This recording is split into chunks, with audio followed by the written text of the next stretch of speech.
Eindhoven aan de klok staat. No, it is? No.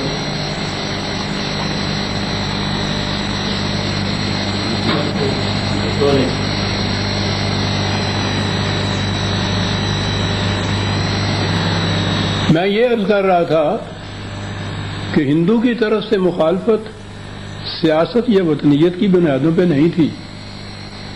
وہ یہ بھی نہیں کہ وہ علیحدہ مملکت کے خلاف تھا. وہ کہتا تھا کہ مملکت اسلام کی بنیادوں کے اوپر قائم نہیں ہونی چاہیے. وہ اس بات کے خلاف تھا. گاندھی ہندوؤں کے نزدیک مسلمان لیڈر ہی نہیں، مہاتما بھی نہیں، وہ تو آزاد جنہ کے مد مقابل اسی کو لایا جا سکتا ہے. خود گاندھی نے کہا تھا کہ اگر میں ڈکٹیٹر ہوتا تو مذہب اور حکومت کو الگ الگ کر دیتا. مجھے میرے مذہب کی قسم میں اس کے لیے جان تک دے دیتا. مذہب میرا ذاتی معاملہ ہے، حکومت کو اس سے کیا واسطہ؟ حکومت کا منصب یہ ہے کہ وہ تمہاری دنیاوی ضروریات کا خیال رکھے. مذہب سے اس کا کوئی واسطہ نہیں. مذہب ہر شخص کا پرائیویٹ معاملہ ہے.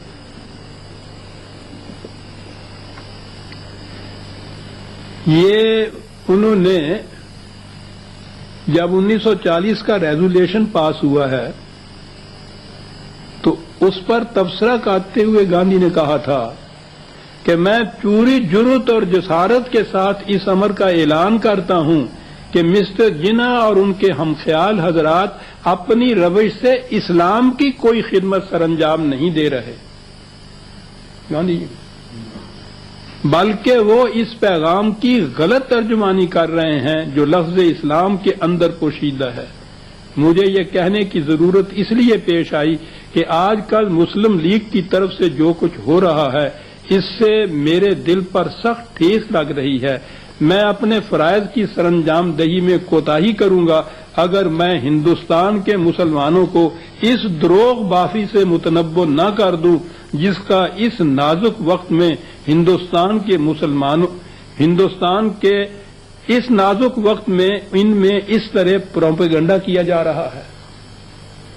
یہ انٹرپریٹیشن دے رہے ہیں صحیح اسلام کی اور کہہ رہے ہیں کہ یہ جناح مسلمانوں کو غلط راستے کے اوپر ڈال رہا ہے اور غلط اسلام پیش کر رہا ہے. یعنی مسئلہ سارا یہ تھا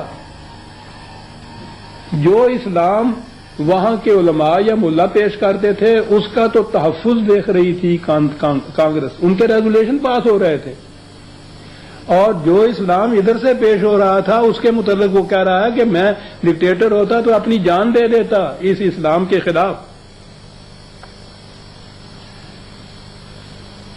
اور اس کے بعد آپ دیکھیے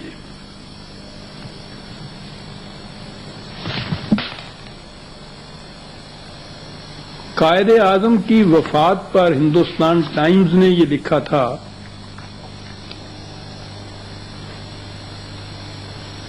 کہ پاکستان بالخصوص مشرقی بنگال کی اقلیتوں کو اتنا خوف و ہراس اور کسی چیز سے پیدا نہیں ہوا جتنا اس حقیقت سے کہ پاکستان کے رہنماؤں نے متعدد بار اعلان کیا ہے کہ وہ پاکستان میں اسلامی اصول و روایات کے مطابق ایک اسلامی مملکت قائم کرنا چاہتے ہیں.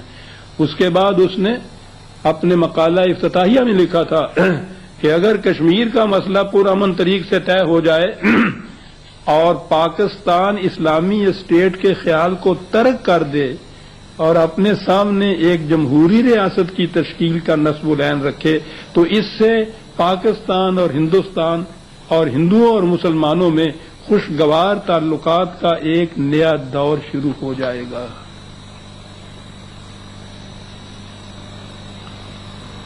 گاندھی نے کہا تھا کہ اگر مذہب کو علی حال ہی رہنے دیا جائے یعنی ایک نج کا معاملہ اور خدا اور بندے کے درمیان ایک ذاتی تعلق تو پھر ہندوؤں اور مسلمانوں کے کئی ایک اہم مشترک عناصر نکل آئیں گے جو مجبور کریں گے کہ یہ دونوں ایک مشترکہ زندگی بسر کریں اور ان کی راہ عمل بھی مشترک ہو. اس سے کشاد کی راہیں بہت سامنے آ جائیں گی.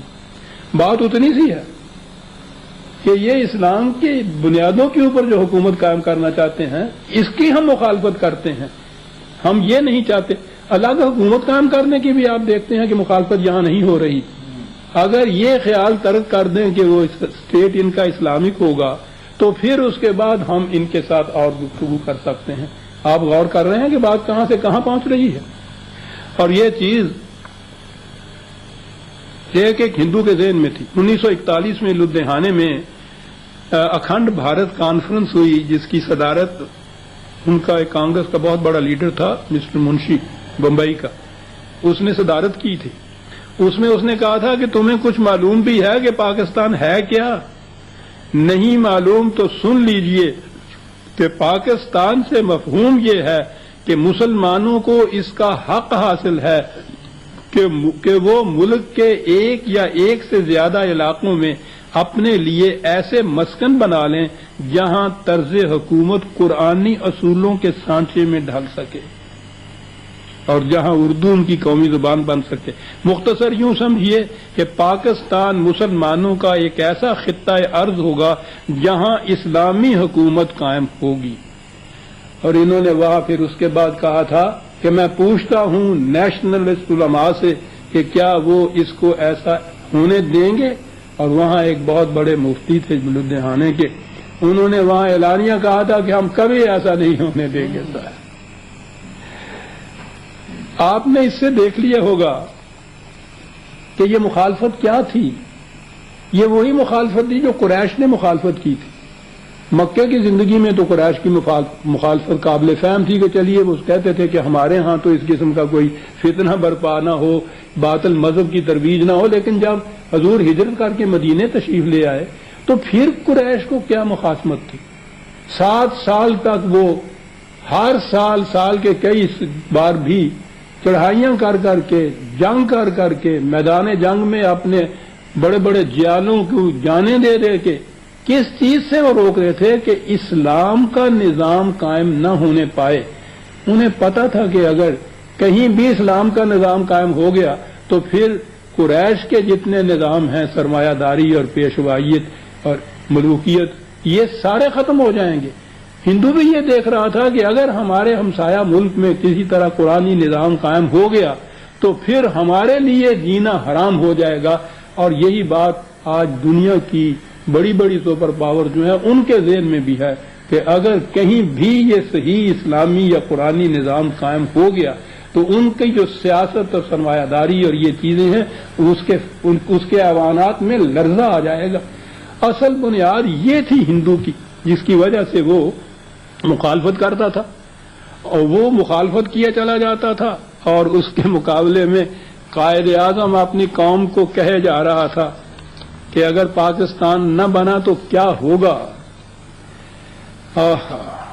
مارچ 1941 کو ادھر سے منشی نے یہ کہا تھا، اور انہوں نے وہاں یونیورسٹی مسلم یونیورسٹی علی گڑھ میں یہ کہا تھا کہ اگر آپ چاہتے ہیں کہ اس ملک سے اسلام کا نام و نشان نہ مٹ جائے تو اس کے لیے پاکستان نہ صرف یہ کہ ایک عملی نصب العین ہے بلکہ یہی اور صرف یہی واحد نصب العین ہے۔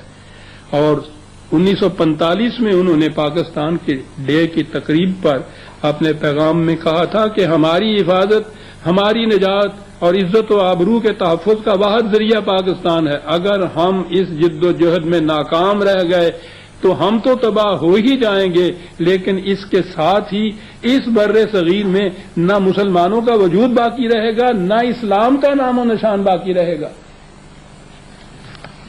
یہ جنگ ہو رہی تھی عزیزان من۔ اب یہ چیز 10 سال تک وہاں جنگ رہی، اور اس کے بعد میں یوں کہوں گا کہ سن 47 میں یہ جو اسلام پیش کیا جا رہا تھا، مذہب اجمی اسلام، مذہبی پیشوائیت کا اسلام، اسے شکست ہوئی اور دین کو وہاں فتح حاصل ہوئی، اور اس کے دین کے مطابق حکومت قائم کرنے کے لیے ایک خطہ زمین ہمیں مل گیا۔ ہم یہاں تک آ گئے۔ اس کشمکش میں یہ جو جنگ وہاں ہوئی تھی، اب آپ نے خلیل صاحب سمجھ لیا، اور آپ کو تو معلوم ہی ہے، آپ تو ہمارے ساتھیوں میں سے تھے، کہ یہ اصل میں جذبہ محرکہ کیا تھا اس مطالبہ کا، اس کا مقصد کیا تھا، یہ جنگ کیا تھی، آپس میں یہ کشمکش وہاں کیا ہو رہی تھی، یہ تھا سارا مسئلہ جو وہاں پیش ہوا صاحب۔ جی صاحب، آپ نے جو کچھ بتایا ہے اس سے نیشنلسٹ علماء کی مخالفت کی وجہ تو سمجھ میں آ سکتی ہے۔